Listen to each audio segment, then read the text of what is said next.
Okay, Missionistas, let's get into this. I've got so much to talk about today. I want to welcome you all to my channel. I want to thank you all so much for just tuning in. If you are interested in weekly, bi-weekly content, not decided if I'm doing weekly or bi-weekly. I really need to do 2 times a week because I have a lot to unpack. I know that you feel behind. I know that you feel stressed. I know that you feel overwhelmed. And so I'm going to strive to deliver as much content as quickly as possible so that you can get the help that you've been looking for on the World Wide Web. And today's episode is no different because listen, we're going to talk about how to create realistic goals. The thing of it is that I had been in business at the time for over 12 years as a successful entrepreneur. And I'm going to use air quotes here when I say successful, as a successful entrepreneur. And I was one day sitting down talking to my mentor and I was just like, I've never reached any of my business goals. And she was looking kind of like, are you sure about that? And I was like, I haven't. And she's like, you know, Dion, at the time you had you had multiple staff in different countries. You had offices in various locations. You were doing financially excellent. How can you say that you are not successful? And the thing of it is that was the moment that I realized I didn't know how to measure success. I was setting goals and measuring success based on someone else's expectations that I made up in my mind of where I should be at that moment in my life. Oh, yeah. You think, oh, okay, these are my goals. This is what I want to do. This is what I want to accomplish. But really, it's based on that reel you saw last night before you went to sleep. Because the reality of it is that oftentimes we have created goals based on somebody else's goal. Case in point, we automatically think that we're supposed to be married at 25, have children by a certain age, graduate college at a certain age, be in our career and making X amount of money, buy that car, build the house, rent the condo by the beach. All of these things are things that we've consumed on social media, or the things that our friends have, or the things that our parents have projected on us. And the thing of it is that we've created goals that aren't actually true to ourselves. They don't actually reside in our hearts. They're not a part of who we want to be or identify as. So whenever it's time to write those down and actually start working towards those goals, can you imagine how hard that is to do? Whoa, I don't want to have that life. I don't even like the sound of the ocean in the middle of the night. I don't want to live by the beach. But we have this idea of what our lives are supposed to look like. And so when we create our vision boards, we cut out these pictures and we print these pictures off Pinterest and all of these spaces that are somebody else's life. They look like somebody else's dreams. They are someone else's goals. And the thing of it is that it's not until you get still and you actually ask God, Lord, I have so many things that I want to accomplish. I need for you to show me exactly what I need to be able to do, what I'm able to do in these next 90 days. Okay, I've got my steps ready. Let's jump into the 5 proven steps that I'm ready to share with you on how, did I say 5 or 3? Do y'all remember? If it might be 5, it might be 3. You got to stay to the end to find out. Let's go. Okay, step number 1, and I'm going to warn you, this one is actually the hardest one of all of these steps to really be able to identify, because we live in an age where we are so inundated with other people's goals and ideas, what they want, what their lives look like. You're supposed to be married by 25 and have children by 27 and graduate from college by a certain age. But the reality of it is that when you take that moment, when you attempt to empty your mind of all of the things that you've seen, all of the other things that you've identified as that actually don't suit you, when you start emptying yourself of those things and say, who do I want to be? What goals do I have? How do I want to be perceived? How do I want people to experience me? How much money do I want to make? Where do I want to live? When do I want to get married? Do I want to get married? Do I want to have children? What are your goals? When you actually sit and identify your goals, I promise you, sis, it is so much easier to actually be able to work towards those goals quickly because they're yours. They're things that you actually want to do. Earlier this week, I was on a consultation call with a young lady, and this is probably, I'm not exaggerating when I say probably the 100th time that I've heard a woman say, I want to make 6 figures in my business. And I'm like, bet, yes, come on, sis, let's go. Good financial goal. Why? And it gets a little quiet, and I'm watching her eyes go, and she's thinking, and she's like, everybody's making at least 6 figures, right? The economy, da da da da. And she's telling me all these reasons why it makes sense to make 6 figures, but she's not telling me why she wants to make 6 figures.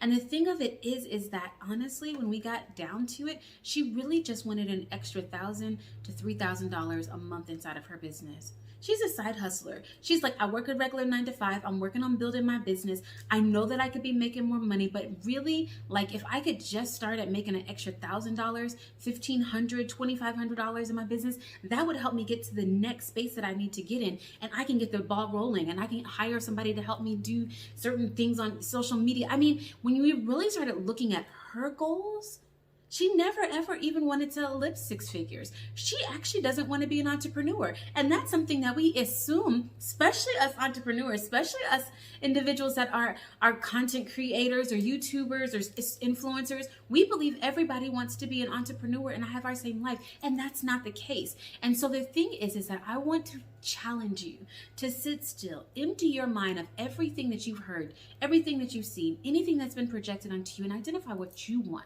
What are your goals? What do you want to achieve? It's only then that you're actually going to be able to reach that most ambitious goal.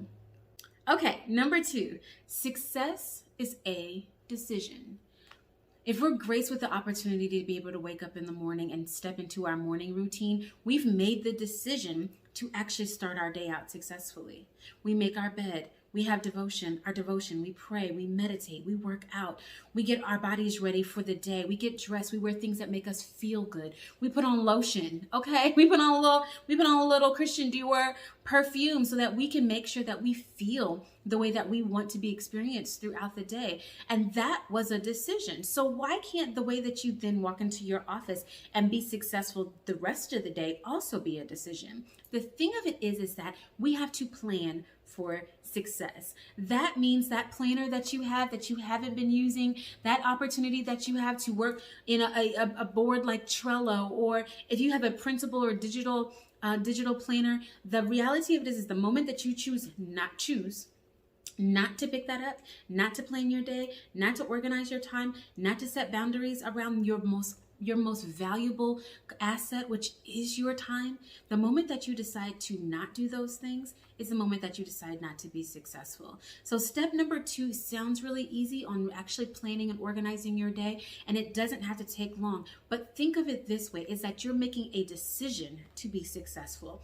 Do you know that feeling? It feels so good. Whenever you sit at your desk, you can set a timer for 5 minutes. You plan your day. I'm going to do this at this time. I have a dentist appointment, but when I get back into the office, I'm going to do these 3 things. I'm going to do these things from 11 to 11:30. I'm going to do this from 1 to 3. When you start time blocking your time, organizing your day, identifying things that I'm going to do throughout the day, like, hey, I'm going to actually scroll on social media while I'm at lunch, or I'm going to do a quick IG live before I leave for the day. When you start scheduling those things and checking those boxes, you feel like a boss at the end of the day. Your mind is clear. You can actually sleep and rest and go throughout the rest of your day feeling that sense of success.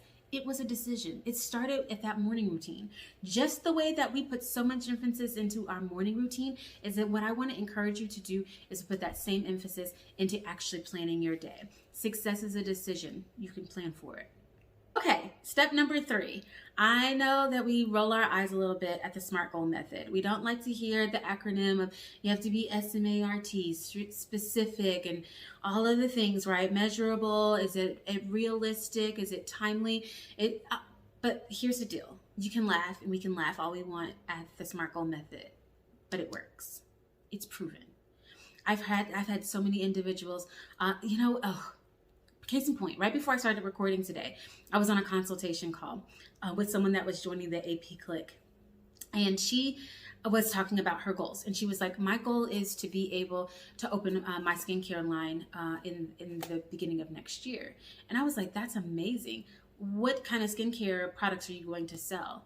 And she was like, well, I'm thinking about this type. And I was like, well, when in the beginning of the year are you looking? She was like, well, between, January and April sometime, sometime in between there. And I'm like, well, how far along are you in the process of, being able to produce, your skincare line? And she's like, well, I'm not quite sure because I'm still working on packaging. And the thing of it is that this is just a normal conversation. I hear this type of conversation all the time, but this is how it plays in your head, right? The reality of it is that she has an amazing goal, but it's not specific enough. What are you going to sell? When are you going to sell it? Who's your target market? How are you going to deliver it? How is it going to be delivered? What software are you going to use to sell it on? There are so many unanswered questions. And the fact of the matter is that using this simple method, you can simply answer all of those questions by just following the prompts. Measurable. Is it attainable? And the thing of it is that everybody goes like, is it achievable or attainable? Whichever one that you decide, or whichever one you Google, because people interchange those two. The thing is that about attainable is that some people are like, yes, it's attainable. The thing is that then what are you going to do? That's where the secret sauce lies. That's the to-do list. And what I suggest to the women inside the AP Click is to take that answer. Is it obtainable? Absolutely. What do you need to do? How are you going to actually attain this goal? That's your weekly task list.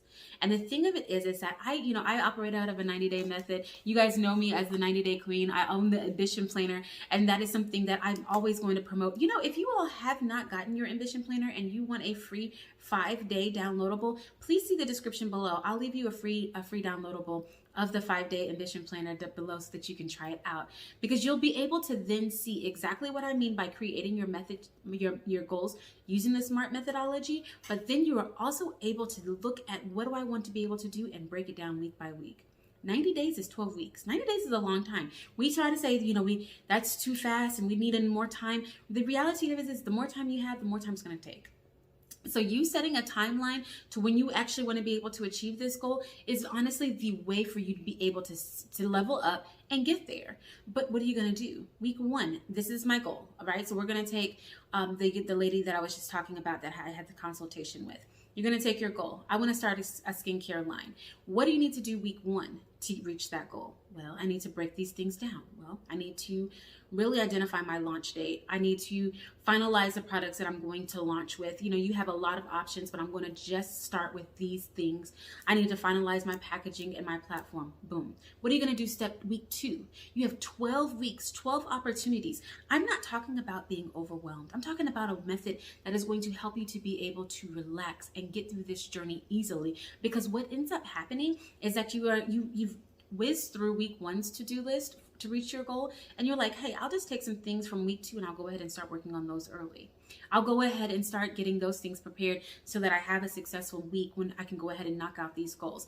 Being able to visually see the goal that I have and how I've broken that goal down over the next 2 weeks is really the way that you can feel successful. When you see yourself being able to reach those goals, when you see the weeks that you decided to not work on your goals, when you aborted the opportunity to be able to focus and lean in and actually try and wake up early to be able to reach those goals for that week, when you decided not to, you can then look at yourself in the mirror and say, I made a poor decision. I did not decide to be successful, but this week I'm doubling down, right? These are the ways that you actually start feeling successful, finding the success. This is what I did not do. And so I am telling you what I didn't do. And if I were to take back, those 12 years were so wasted, so full of doubt and negative self-talk. And it didn't matter what the bank account said. It didn't matter how many staff that I had or what stage I spoke on or what products I developed and exited and sold. It didn't matter. I knew that I just knew in my spirit I wasn't successful because I didn't have it listed anywhere. I never felt like I deserved to be at the table, but it was simply because I couldn't see it. What have you done? What have you accomplished? Where is it at? You have these goals, you have these annual projections. Sometimes you hit them, sometimes you miss them. But the thing of it is that how many annual projections, even quarterly projections, have you missed and you don't know by what? Like we had so many projections that we had missed by $1,000, maybe even $100,000. The thing of it is that if it was written down and you were to say, we're going to miss this projection if we don't do something about it. We need to have a flash sale. We need to do this. We need to onboard these other people that are in our pipeline. If you know where you are, you can start adjusting to make sure that you reach the goal. That's why this is so important. That is why it is important to check in on your goals every single week so that you know where you are, you know what to do to be able to make any adjustments to be able to reach that most ambitious goal. Okay, step number 4. You got to give yourself grace when it's needed. Now here we go. Grace is so abundant. You know, I got the grace back here in my dining room area. I love grace. God has given us the opportunity to say, you know what? I needed a mental health break. I was not feeling it. I was dealing with other things that stood in the way of my progress, and that happens. But the thing of it is that just like with everything, we abuse grace. We abuse the opportunity that we have to say, I didn't feel up to it today. Why? Why didn't you feel up to it today? Oh, because you stayed up too late. You drank a little bit too much last night. You were hanging out with your friends and didn't actually prepare for the next day. So now you feel sluggish. Now you're not feeling your best. Now you're not focused. Now you're allowing distractions to get in the way. Okay. Do you deserve grace? Grace when it's necessary. Use the grace card whenever you absolutely need it, but make sure that you offer yourself grace anytime you feel like you do need it. When you feel overwhelmed, when you feel stressed out, whenever your anxiety is on 10, be able to be in tune enough with your body to say, I want to be able to reach this goal, but my mental health and my sleep is more important. My spending time with my husband, my family, my child, my dog, the tree on the corner is more important than me actually working on this goal. Be true to yourself. Be honest with yourself and take the time that you need, because that is the only way that you're going to be able to sprint towards that ambitious goal. Here we go. Step number 5. We've made it to the very last step. And when I tell you this is the most important method, this is the most important tool, this is the most important hack or tip that I could ever offer you. And it is to identify your distractions.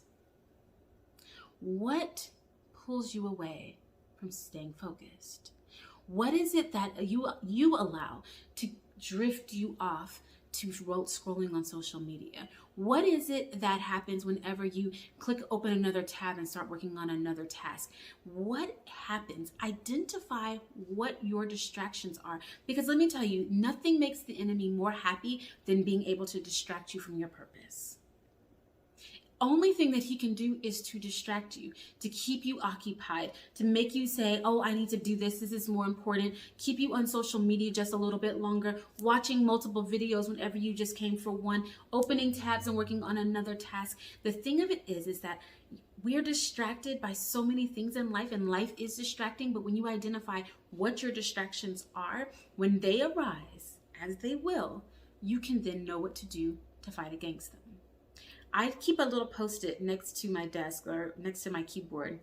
And whenever I feel distracted, I write down exactly what I was feeling the moment right before I got distracted. I say I'm working on a task and the task gets really hard. This is my distraction. The task is hard. I don't know the answer. And all of a sudden I just reach for my phone. The thing of it is that for me, hard tasks make me distracted. When I don't know the answer, I allow myself to be distracted. Whenever it's taking a little longer than I thought it was going to take to be able to complete the task, I allow myself to get distracted. And the thing is that whenever I started writing down that moment, that thought, that instant right before the distraction happened, when I started writing that down, when it happens, and I'll still reach for my phone, right? Because I'm a person, but I'll still reach for my phone, but I instantly am able to be like, no, that's your distractions talking. You're fine. You're safe. You can do hard tasks. This is not going to kill you. You were built for this. I start affirming myself. I start remembering my why. I start leaning in deeper to the fact that success is a decision. I start looking at the goals that I want to accomplish and say, they're not going to happen if I'm not there. They're not going to be able to be manifested if I don't focus. And that little bit of tap, that little bit of redirecting my eyes right back to what I'm supposed to do is the thing that has helped me to be able to scale multiple businesses over the course of 17 years. You guys, I'm not telling you anything that I've not tried before. I'm not telling you that I've even fixed it in my own life. Every single day, I use these same 5 steps in my real life to be able to start the Ambition brand and all of the other companies that I manage. And I'm telling you this information because I know that you can do it as well. I offered you the opportunity to download our free 5-day planner. That is going to be in the description below, but that is everything that I have for you today. I have left it all on the table. One thing you're going to learn about me as you continue to binge my content is that I am not a gatekeeper. If you enjoy consuming content on how to build a business, how to scale your business, and how to live the life of your dreams, make sure that you hit the subscription button and the notification bell so that you know every single time I upload a new video. Oh, and don't forget to download your free 5-day planner in the description box below. Thank you guys so much for being here. I'll see you on the next video.